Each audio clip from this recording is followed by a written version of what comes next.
Hello, everyone. Welcome back to the Showing Up to Your Life podcast and YouTube channel. My name is Art Burns, and as always, I am really excited to be here with you today to talk about the principles and the concepts of mindfulness that can, and especially the practices of mindfulness that will allow you to align with your authentic self. That's really the ultimate goal here, right? Because so much of it, so many of us in this world, and so much of our life is spent operating from a place not from the authenticity, right? We don't operate from our true and authentic self on the whole, right? Most of us, what we do is we operate from the place of our trauma, the place of our fear, the place of our clinging to expectations of how things are supposed to be, right? And when we do this, right, when we're operating from our trauma, when we're operating from our fear, when we're operating from this clinging sense of this life that is supposed to be, the way things are supposed to be, what happens then is that we're not really there.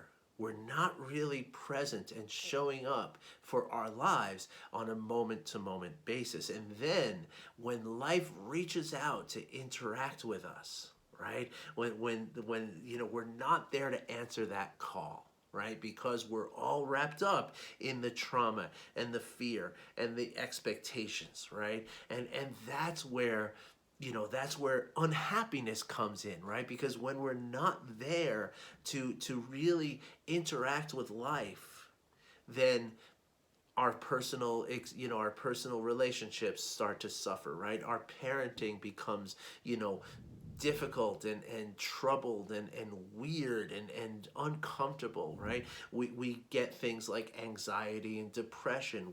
Of course, stress becomes a huge factor in this, right? As soon as you're, placing something into the future of an expectation, right? You're now afraid that that expectation is not going to come to fruition, and there lies the stress, or there is where stress blossoms. And when stress blossoms, now you're operating in survival mode. And once you're operating in survival mode, all bets are off for your happiness, right? Because happiness is not part of survival, right? Happiness doesn't have anything to do with survival, right?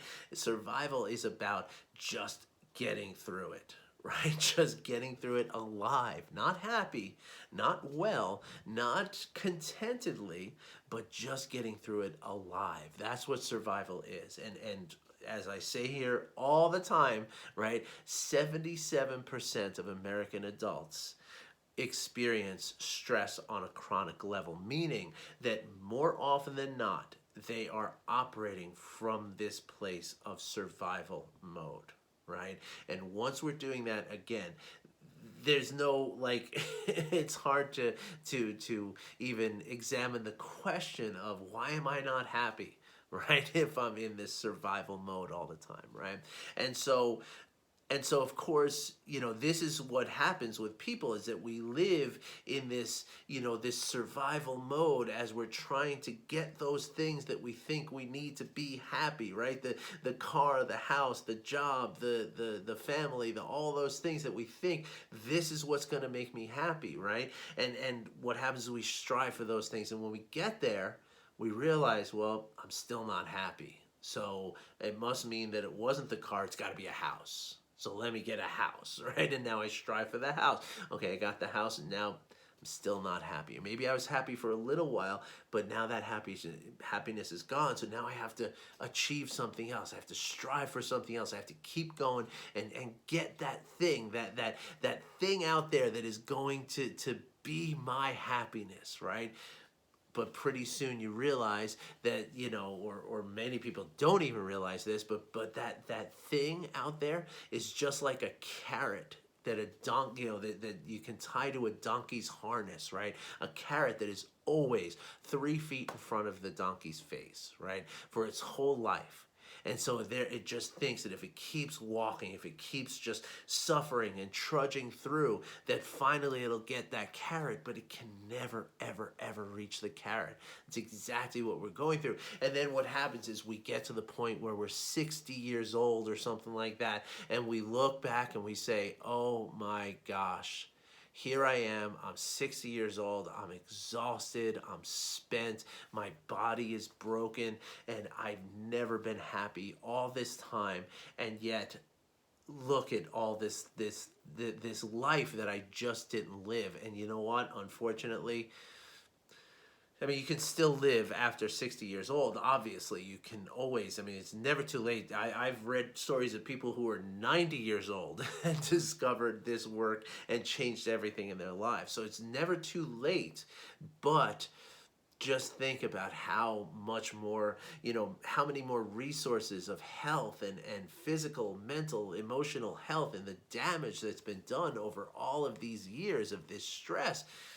You're not certainly going to operate at 60 years old as you would when you were 30 or 40, right? And so that's why I tell people, it's not a question of, most people think of like stress, like, okay, well, I'll be okay once I get through this thing, right? So for some people that's retirement. I'll deal with my stress after I retire. I'll deal with stress after I get the house. I'll deal with stress after my kids are in college. I'll deal with stress at this future point. The problem with doing that is that each day that goes by that you're living in chronic stress, you're damaging your body, and some of that damage becomes irreversible. And so the time to deal with stress is not later, but it is right now, right? And that's that's the whole point, right? And that's why mindfulness, that's what mindfulness is all about, right? It's all about right now. Because the thing is, right, and I say this a lot in this podcast and this YouTube channel,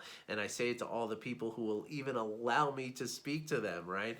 That life doesn't happen in weekly chunks. It doesn't happen in monthly chunks. It doesn't happen quarterly. It doesn't happen yearly. It doesn't happen decades. I could go on and on and on, right? But life is not really broken into those huge segments of our existence, right? The weeks, the months, the quarters, the years. It's not like that, right? Life happens moment by moment, and in any given moment you have the opportunity to make a change, to bring yourself closer and move towards the alignment of your authentic self, right? Not the alignment of the fear of not getting the house and the car and the pool and all that stuff, right? Not the alignment with your trauma of all the things that have happened to you, that have hurt you, that have caused so much pain and so much suffering in your life, right?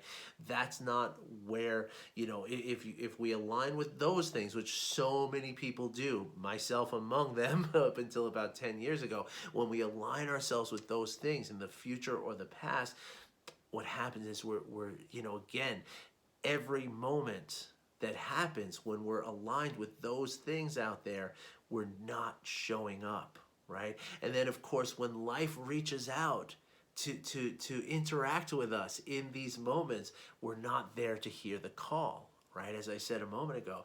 Instead, what we're doing is we're operating in this trauma and fear and all of this. And so when our children reach out to us, we're not there for them. When our spouse reaches out to us, we're not there to connect. We're not there to enjoy. And so of course this causes, unhappy children, and unhappy, family life, and an unhappy home, which then causes more stress, right? Which causes more difficulty, which causes more frustration, more fear, more anxiety, more depression, more stress, right? And it becomes this self-fulfilling thing, right? There's this self-propelling, vicious cycle that starts to happen. And for most people, unfortunately, again, it becomes the kind of thing where you're looking back from a pretty old age and you're saying, oh my gosh, I had it all wrong all this time. Look at me now. right? And so that's why it's not a question of then that you want to change these things. It's a question of now, right? And that's what mindfulness is all about.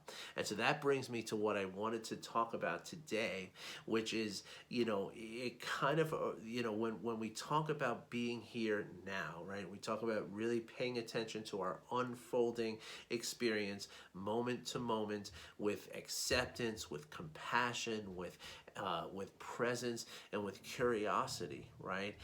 What happens when I talk this way, most people who first, start doing these practices, I hear maybe from like 80% of the people who I talk to, seriously, something like that. 80% of the people, they'll ask me this question at some point or other. The question is, well, Art, if I have to live in the present moment all the time, then how can I plan things? Is it not okay to plan things? Am I not allowed to plan things in my life?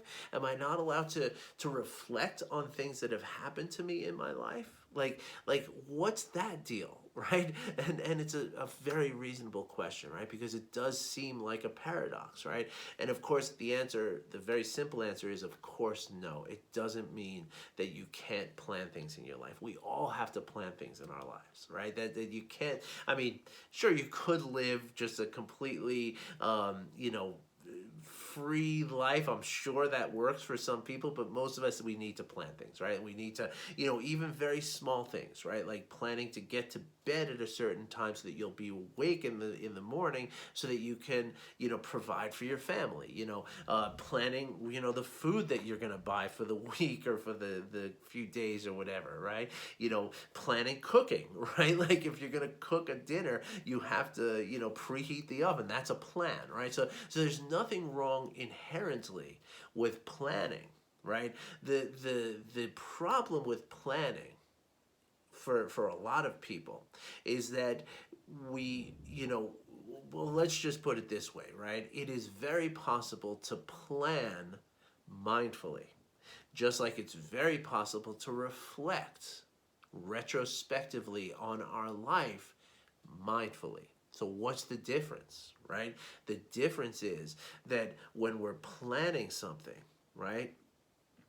The idea is, a lot of times when we're planning for something, we wind up kind of really attaching ourselves to that thing in the future, right? And at that point we become, as soon as we do that, right, as soon as we say like, okay, this has to happen on this given day, right, what we start to do is we start to measure our progress against the expectation. And almost never does that progress align with exactly what we picture it to be. But the beautiful thing is that it doesn't have to, right? So my advice to people who are talking about planning is to, sit down in a very present and intentional way and plan something, right? Like write out what it is that you want to plan. Of course, the simple things like dinner. I mean, you're not going to sit down and contemplate, okay, I have to preheat the oven at 5:45 in order to have my dinner ready by 6:30, right? That's not what I'm talking about, right? Those things, you just do them, right? Like we're not going to take this to that kind of level, right? But when you're planning for something in the future, the idea is best to kind of have a notion of where you want to wind up, but don't think about it as a step-by-step process, because life doesn't work that way, right? I just talked just the other day, I mentioned that a client I have, right, I've been working with this client for over a year now, right? And she said the other day that if I told her that a year ago that she would be in this position right now, she never would have believed me, right? Because it's impossible to predict on that level, right? But yet here she is, right? And so of course when she joined my mindfulness program, right, to reduce the stress in her life and to align herself with her true authentic self, this outcome was what she wanted, right? She wanted to be happy. She wanted to be fulfilled.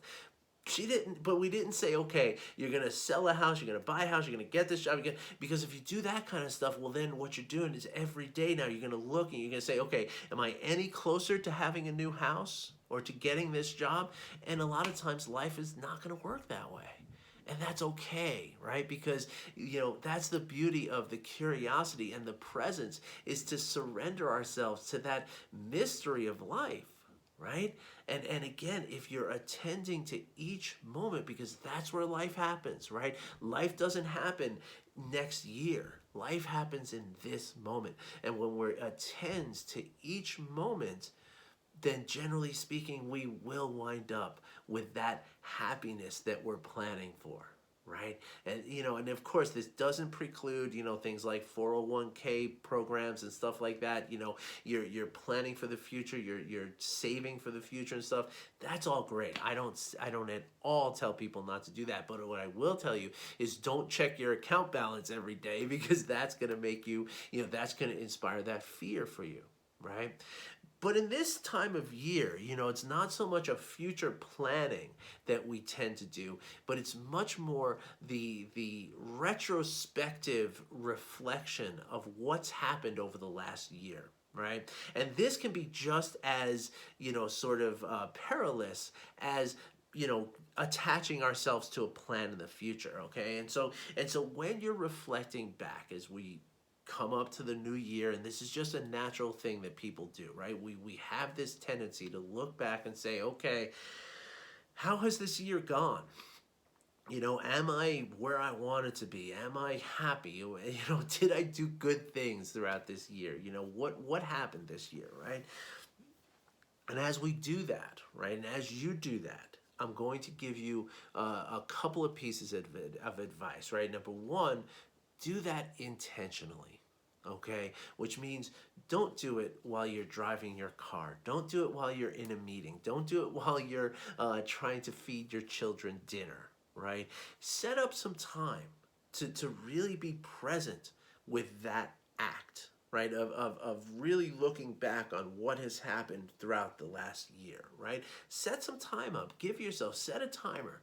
Set a timer for 30 minutes, right? And just during that 30 minutes, maybe take out a pen and paper, and just, write freely about what you're seeing, right? That's a great exercise, but you don't have to write it down.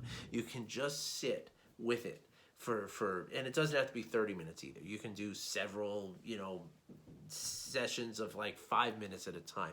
The point is, though, to set up some time where you're only doing that. And the same thing will apply to planning too, right? Like, set up some time to make a plan, but then after that time, once that timer goes off, don't obsess about the plan anymore, right? Same thing with the past. After that X amount of time has expired, don't ruminate constantly about what has happened over the last year, right? Because number one, there's nothing you can do to change it. No amount of regret or worry is going to change the outcome of the future or the past, right? So instead, just be present with the process of thinking, but also be very conscious of something really important when it comes to looking back on the past. And this is really important, and I hope you all are still listening here, okay? That when we're looking back on the past, okay, it's very, very, very helpful. I might say it's vital, in fact, to recognize the fact that there are implicit negativity biases at play as you're looking back on what has happened. What that means is that you are far more likely, it's actually like 3 times more likely. Somebody has actually, the great psychologist, positive psychologist, Barbara Friedrichsen, has come up with a ratio of 3 to 1, right? That it takes, that we are 3 times more likely to notice negative aspects of what it is that we're looking at, right? And that applies to anything that you're looking at, right? But specifically, as you're looking back on what has happened over the last year, it's really, really helpful to remember this negativity bias, because you are most likely going to be thinking about the stuff that went wrong, during the year. Okay, so I invite you to really, with that awareness and with that sort of cognition, to examine the things that have happened, knowing that you're, again, aware of this negativity bias, and say, okay, yeah, I see those negative things, but what positive things have happened this year? What did I do well this year? What was great about me this year? Right? Because I'm sure there were things, even if they're very small things, I'm sure there were plenty of things that have happened that were very positive, right? You can even start to ask people, right? You can ask people, hey, what did I do this year that you enjoyed? And I mean, that's if you want to get into that kind of exercise. It's not necessary, but sometimes that helps, because somebody else looking at your life, they're not likely to see that same negativity, right? Most people are not going to be like, well, you sucked all year. Most people are going to be like, well, you did this, you got that great project done at work, you helped that person who had a flat tire that time, you managed to get through coronavirus. Like, there's lots of positive things that could be there that you're not seeing, and the reason you're not seeing them is, again, because of this tendency of our human mind, which is part of our survival, right? And that's what it is. It's looking at the negative because we don't want to repeat that stuff again, right? But instead, look at the positive, and that is the stuff that we do want to repeat again, right? And the same goes for planning for the future. Again, this time of year is much more retrospective than it is forward-looking.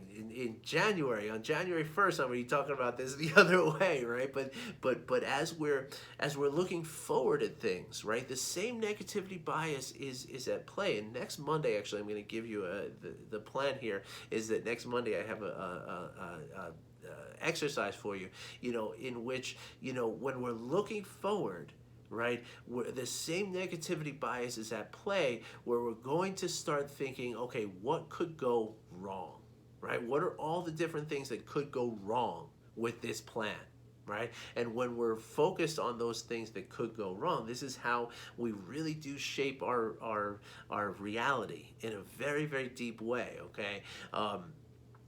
When we're looking at what could go wrong, what happens is, where our attention goes, our energy flows, right? So if you're looking back on your year, right, and you're saying, okay, these 6 things that happened, I am so disappointed in, and that I didn't want those things to happen, they shouldn't have happened that way, on and on and on, right? What you're doing is you're giving your energy to those things, right? And so therefore you're going to start identifying with those things. You're going to start saying, like, I failed this year. You didn't fail this year. Nobody fails a year, right? Again, life is not a year. Life is all the little moments inside of that year. And so I recommend that you really take some time to do this, because the problem is that we're going to naturally start to do it in those in-between moments, right? While we're driving our car, while we're washing dishes, we're likely to think of these things that have happened, and as we start to see the negative aspects of the things that happen, we're going to align ourselves with those negative things, which is aligning ourselves with the trauma. And as you're doing that, you're standing at the sink and you're doing that, and one of your kids comes in to talk to you, you're not going to be there for your kid. You're going to be in this place of like, oh, daddy or mommy is this horrible person who did these horrible things, right? And that's what your child is going to get from you in that moment. And then that is going to create a consequence, right? Because now your child is going to need to heal from that, right? Whether you know it or not, right? And that's how this stuff becomes so slippery and so confusing. And the answer is always to let go of those thoughts, right? Let go of the thoughts of the negative stuff in the past. Let go of the worries about the negative stuff in the future, and just be here right now.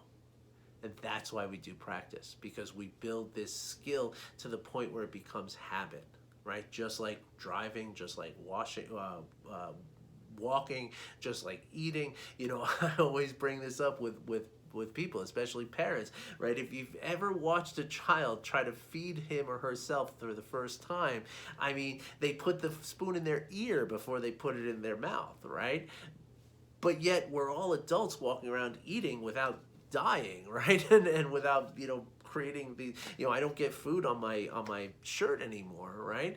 Because I've learned, because I did it so much that it's become this innate skill that I don't have to think about it. Like, I do not think about, okay, make sure I get my fork in my mouth, aim right, am I, I don't think about that. I just take the bite, right? Because it's become a habit. And that is the same concept behind the work that I talk about here. When we do something day by day, and we practice, it becomes something that is completely natural. So that when you are doing your dishes and your mind starts to wander to this, what happened in April, 23rd of this year. Actually, it happens to be my sister's birthday. I guess that's why that day came up. But what happened on that day this year, when we practice this often enough, we get the instinct and the habit where we say, wait a second, why is my mind over there? Let me bring it back, right? And it becomes something automatic. Like, you don't even have to consciously think about it.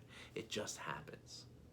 All right. So I really encourage you to watch that negativity bias, especially this time of year, because this is where it rears its ugly head more than maybe any other time of the year. All right. So I hope you like this little chat. I hope it's helpful for you. Please do all the YouTube things, the like, the subscribe, the comment, the share. Please do all of it. And on the podcast side, please rate and review if you can take the time. If you can just have time to rate it, that's fine. Just do that. All these things really do help the algorithm to help me get in front of more people, right? So I can help more people, because people need to hear these messages. I'm a firm believer of that. That's why I do them every day. And then last but not least, if you would like some help with some of this, is something that I said today, really, if you said to yourself, wow, that is me, then call me up. Let's get into a conversation. Coaching is a really amazing process. I had no idea how impactful it would be until I started doing it. And I'm telling you, some of the people that I'm working with are changing things in their lives that they never thought they could change, right? Like these things that you just assume are just like, well, I could never, right? Well, yes, you can. And it's not as hard as you might think. So if any of that resonates with you, please, I invite you to get a hold of me, okay? Go to my website. You can book a free coaching session with me, so you can try out a coaching session, okay? artburnscoaching.com. Click on the link that says book a free call. It's a coaching session. It's a 45-minute session where we will talk about the stress in your life and the things that you can do to relieve that stress. And then if you feel like it was a really good time, then we can talk about continuing coaching and how really inexpensive it can be, especially in light of the return on this investment, right? And if you don't, then you just got a great 45-minute value and some great knowledge that's really personalized knowledge. And so there's nothing to lose, right? So if you're interested, do that. Otherwise, you can just email me, art@artburnscoaching.com. You can just leave a comment below. You can get me on social media, but let's start a conversation, because you never know where the conversations are going to lead and how much benefit you might get out of them. All right, everybody. Thanks again for listening. Thanks again for watching. Thanks for watching. Thanks for listening. I wish you well, and I'll be back again tomorrow to talk about some good stuff. Take care and have a great day.